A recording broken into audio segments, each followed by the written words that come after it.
This question is from NCERT Physics Class 12, Chapter 1. Question number 1.14. Consider a uniform electric field 3 into 10 to the power of 3 I Newton per Coulomb. Electric field की value 3 into 10 to the power of 3 I दिया है Newton per Coulomb. That means this is along the x direction. We are taking the y and z direction as along the base और x direction अभी हम लोगों ने ऐसा लिया है. अब जो हम लोगों को स्क्वायर प्लेट दिया है, what is the flux of this field through a square of 10 centimetre on a side whose plane is parallel to the Y Z plane. अब ये बेस जो है इसका जो वाई जेड प्लेन है इसके पैरेलल है ये स्क्वायर प्लेट और इसका साइड 10 सेंटीमीटर है. मतलब इसका जो एरिया का डायरेक्शन आएगा that will be perpendicular to the area और ये area parallel to the Y Z plane है, इसलिए इसके ऊपर जो परपेंडिकुलर ड्रॉ करेंगे that will be along the X direction. तो एरिया की वैल्यू कितनी आ जाएगी 10/100 का होल स्क्वायर और किस डायरेक्शन में आ जाएगा एरिया ऐसा कुछ आ जाएगा. अब इसमें फ्लक्स बताना तो flux is equal to E dot A आएगा.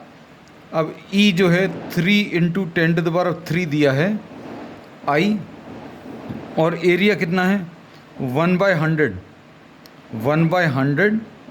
क्योंकि 1/10 का स्क्वायर है और इसके साथ भी यहाँ पर आई है और दोनों के बीच में डॉट प्रोडक्ट लगा. So here we are putting a dot. अब इसमें 3 into 1000 अपॉन 100 कितना आ जाएगा 30 आ जाएगा और आई डॉट आई आ जाएगा और आई डॉट आई की वैल्यू कितनी 1 होती है. So this will be 30. So flux will be 30 newton metre square पर कूलम.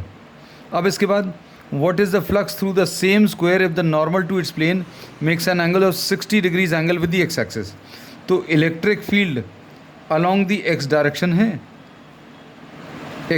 है और एरिया का डायरेक्शन इन्होंने बोला है this makes an angle of 60 degrees with the x axis.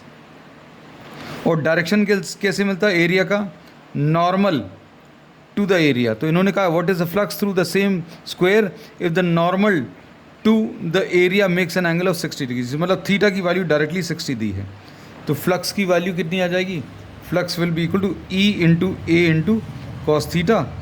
E 3 into 10 to the power of 3 है 10 to the power of 3 और area कितना 1/100 है और कॉस थीटा मतलब कॉस 60 यानी 1/2.